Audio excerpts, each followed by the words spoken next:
Brought to you by Agilus Diagnostics.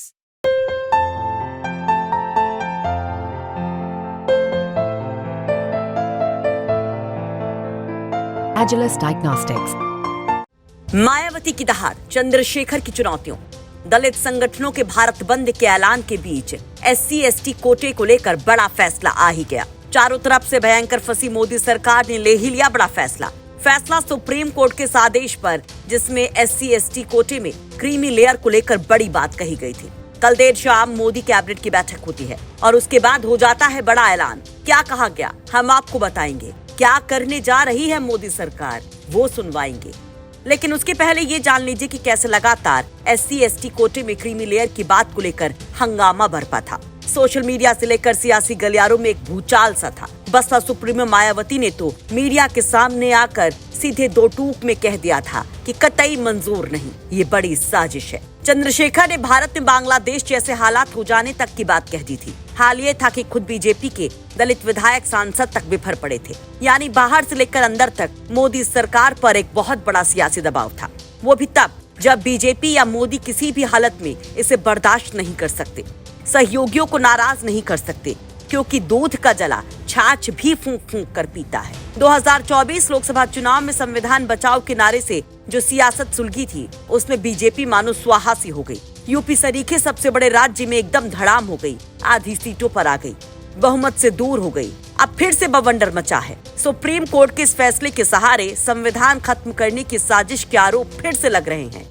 Baba Saheb Ambedkar ji के संविधान के अनुसार SC और ST के रिजर्वेशन में क्रीमी लेयर का कोई प्रावधान नहीं है।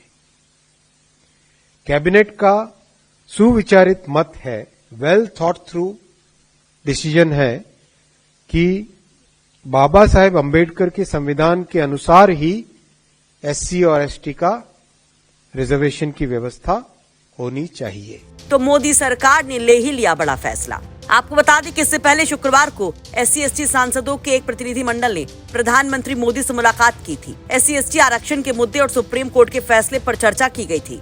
बैठक के बाद PM मोदी ने X पर कहा था, आज SC/ST सांसदों के एक प्रतिनिधि मंडल से मुलाकात की। SC/ST समुदाय के कल्याण और सशक्तिकरण के लिए हमारी प्रतिबद्धता और संकल्प को दोहराया। वहीं पूर्व केंद्रीय मंत्री फग्गन सिंह कुलस्ते ने भी दिया था बड़ा बयान।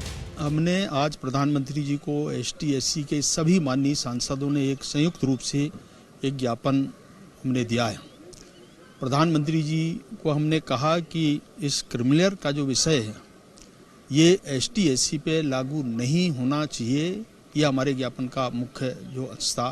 प्रधानमंत्री जी ने भी इसको स्वीकार किया कि संविधान सम्मत ये क्रिमिनल लागू नहीं होना चाहिए। ये उनने भी इस बात को कहा ST/SC पे नहीं लागू होना चाहिए। ये स्पष्ट उनका समझना। जिस तरह से विपक्ष कह रहा था कि SC/ST का जो संविधान में सुप्रीम कोर्ट से फैसला आ गया है, उसके लिए देखिए, इस पे कोई फैसला नहीं है।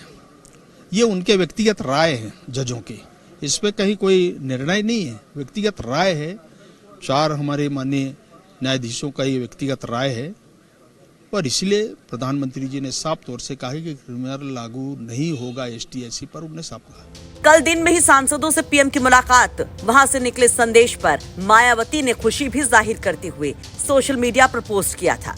बसपा सुप्रीमो ने X पर लिखा था, माननीय प्रधानमंत्री द्वारा आज उनसे भेंट करने गए बीजेपी के SC/ST सांसदों को यह आश्वासन देना कि SC/ST वर्ग में क्रीमी लेयर को लागू नहीं करने तथा SC/ST के आरक्षण में कोई उपवर्गीकरण भी नहीं करने की उनकी मांगों पर गौर किया जाएगा। ये उचित व ऐसा किए जाने पर इसका स्वागत, किंतु अच्छा होता कि माननीय सुप्रीम कोर्ट की संविधान पीठ के समक्ष बहस में केंद्र सरकार की तरफ से अटॉर्नी जनरल द्वारा आरक्षण को लेकर SC व ST में क्रीमी लेयर लागू करना तथा इनका उपवर्गीकरण किए जाने के पक्ष में दलील नहीं रखी गई होती तो शायद ये निर्णय नहीं आता। वहीं बसपा सुप्रीमो ने लिखा, सुप्रीम कोर्ट के 1 अगस्त 2024 के निर्णय को संविधान संशोधन के जरिए जब तक निष्प्रभावी नहीं किया जाता, तब तक राज्य सरकारें अपनी राजनीति के तहत वहां इस निर्णय का इस्तेमाल करके SC/ST वर्ग का उपवर्गीकरण व क्रीमी लेयर को लागू कर सकती हैं। अतः संविधान संशोधन बिल इसी सत्र में लाया जाए।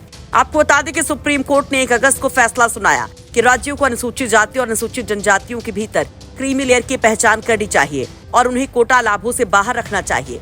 कोर्ट ने SC/ST आरक्षण के भीतर उपवर्गीकरण की अनुमति देते हुए बहुमत से फैसला सुनाया था। वैसे मोदी सरकार के अब इस बड़े फैसले पर आप क्या कहेंगे? अपनी राय कमेंट बॉक्स में जरूर रखिए। ब्यूरो रिपोर्ट, यूपी तक।